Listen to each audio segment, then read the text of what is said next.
Hello guys, welcome back to my channel. And இன்றைக்கி நம்ம வீடியோவில் நம்ம எதை பற்றி பார்த்து தெரிஞ்சுக்க போகிறோம் அப்படின்னு பார்த்தீங்கன்னா, நம்ம எல்லாருமே ஒரு சாதாரண காஃபி ஷாப்லேருந்து பெரிய ஷோரூம் வரைக்கும் அதிகமாக யூஸ் பண்ணக்கூடிய ஒரு விஷயம் என்னென்னு பார்த்தீங்கன்னா யூபிஐ பேமெண்ட். ஸோ இந்த யூபிஐ பேமெண்ட் எப்படி ஒர்க் ஆகுது அப்படின்றத என்னைக்காவது யோசிச்சிருக்கீங்களா? அந்த யூபிஐ ஆப்பில் பே அப்படின்ற பட்டன் அழுத்தின உடனே நம்ம எந்த அக்கௌண்ட்டுக்கு ட்ரான்ஸ்ஃபர் பண்ணமோ அந்த அக்கௌண்ட்டுக்கு வித்தின் ஃபியூ செகண்ட்ஸில் அந்த அமௌண்ட் கிரெடிட் ஆகிடுது. இது எப்படி சாத்தியம் அப்படிங்கிறத யோசிச்சு பார்த்துருக்கீங்களா? அந்த விஷயத்தை தான் நம்ம இந்த வீடியோவில் பார்த்து தெரிஞ்சுக்க போகிறோம். அண்ட் நீங்கள் இன்னும் நம்ம சேனலை சப்ஸ்கிரைப் பண்ணலாம், சப்ஸ்கிரைப் பண்ணிக்கோங்க.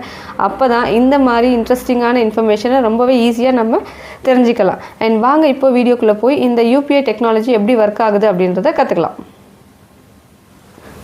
இந்த யூபிஐ டிரான்சாக்ஷன் சாத்தியமாகிறதுக்கு 3 விஷயங்கள் ரொம்பவே முக்கியம். ஒன்று வந்து தேர்ட் பார்ட்டி அப்ளிகேஷன். ஸோ இதுதான் நம்மளுடைய PhonePe, Google Pay, Amazon Pay போன்ற அப்ளிகேஷன்ஸ். அண்ட் நெக்ஸ்ட் வந்து பிஎஸ்பி அப்படின்னு சொல்லுவாங்க. இதுதான் பேமெண்ட் சர்வீஸ் ப்ரொவைடர். இது வந்து நம்மளுடைய gateway banks like ICICI bank, Axis bank, SBI bank போன்ற payment gateway banks. And next வந்து அண்ட் ரொம்பவே முக்கியமானது என்னென்னு பார்த்தீங்கன்னா என்பிசிஐ. இதுதான் National Payment Corporation of India. இது வந்து இந்த யூபிஐயோட பிரெயின் அப்படின்னு சொல்லலாம், இல்லை ஹப். இந்த என்பிசிஐ மூலியமாக தான் நம்மளுடைய பேங்க்ஸ் எல்லாமே கனெக்ட் ஆகிருக்கு. ஸோ இந்த யூபிஐ டிரான்சாக்ஷன் எப்படி ஒர்க் ஆகுது அப்படின்றத ஸ்டெப் பை ஸ்டெப்பாக பார்க்கலாம். ஸோ நம்ம வந்து ஒரு QR கோடை ஸ்கேன் பண்ண உடனே அந்த இன்ஃபர்மேஷனை இந்த தேர்ட் பார்ட்டி அப்ளிகேஷன் வந்து பிஎஸ்பி சர்வருக்கு அனுப்பும்.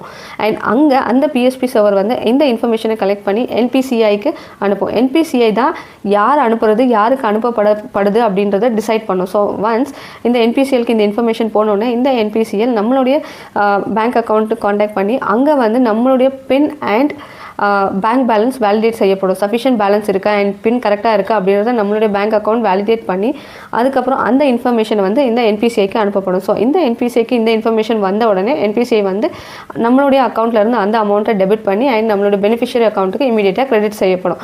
ஸோ இந்த டிரான்சாக்ஷன் எல்லாமே குவிக்காக வித்தின் ஃபியூ செகண்ட்ஸில் நடக்கும். அண்ட் இது எல்லாமே இவ்வளோ குவிக்காக ஃபியூ செகண்ட்ஸ் நடந்தாலுமே இது வந்து ரொம்பவே சேஃபான ஒரு பேமெண்ட்டாக இருக்குது. ஏன்னா இதுக்கு வந்து 2 ஃபேக்டர் அத்தென்டிகேஷன் இருக்குது.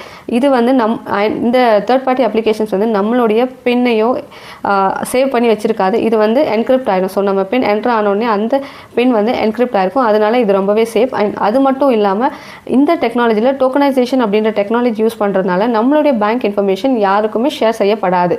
ஸோ இது வந்து ரொம்பவே ஒரு சேஃபான டிரான்சாக்ஷன் மெத்தடாகவே இருக்குது.